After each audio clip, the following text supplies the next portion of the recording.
Hello my beautiful sisters, welcome back. Love manifestation सिरीजमध्ये तुमचं खूप खूप स्वागत आहे. सो आत्तापर्यंत आपण आपल्या एनर्जीवर काम केलेलं आहे, इंटेन्शन सेट केलेलं आहे.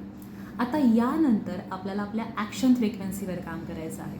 ॲक्शन फ्रिक्वेन्सीवर म्हणजे तुम्ही आणि तुमचा जो फ्युचरमधला जोडीदार आहे तो त्याच्यामध्ये जे डिस्टन्स आहे ते डिस्टन्स आपल्याला कमी करायचं आहे ना, आपल्याला लवकरात लवकर त्याच्यापर्यंत पोचायचं आहे.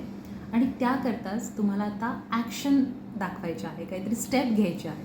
Start meeting boys for marriage किंवा स्टार्ट डेटिंग. ओके. आणि हे डेटिंग करताना तुमची एनर्जी तुम्ही तुमच्यासोबत घेऊन जाणार आहात ना, ती खूप जास्त महत्त्वाची आहे. आणि त्या एनर्जीवर आता आपल्याला काम करायचं आहे. मला माहिती आहे की डेट करताना एखाद्या नवीन पुरुषाला भेटताना तुम्हाला अँक्शस फील होतं.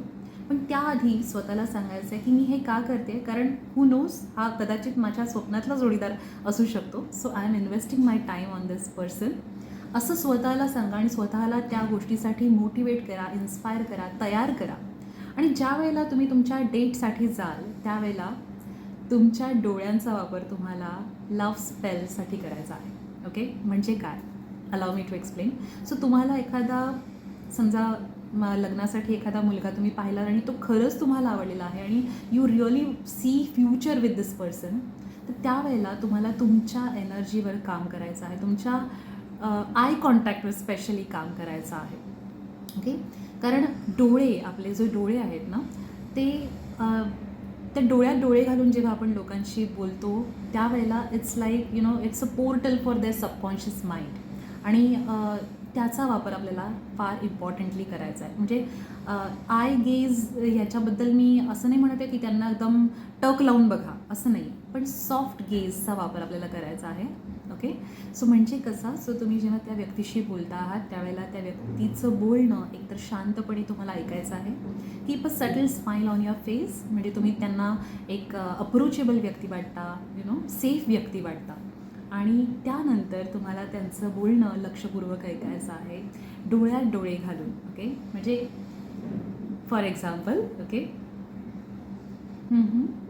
ओ, दॅट्स ग्रेट, अमेझिंग, लवली. मध्ये मध्ये असं आपल्याला शब्द पेरायचे आहेत आणि त्यांच्या बोलण्याला आपल्याला एक आपण त्यांचं बोलणं खूप छान पद्धतीने ऐकतो आहोत असं दाखवायचं आहे. सो हे जेव्हा आपण फिलर वर्ड्स टाकतो ना मध्ये मध्ये, सो ते कॉन्व्हर्सेशन खूप एंगेजिंग होतं आणि आपल्या डोळ्यांमार्फत आपण त्या व्यक्तीला कन्वे करत असतो की I like you and I am open to receive love from you. Okay. So तुमच्या डेटिंग सिच्युएशन्समध्ये हे नक्की करून पहा and share the results in the comments. Okay. I am looking forward आणि I see you tomorrow in the next step. Yeah, bye.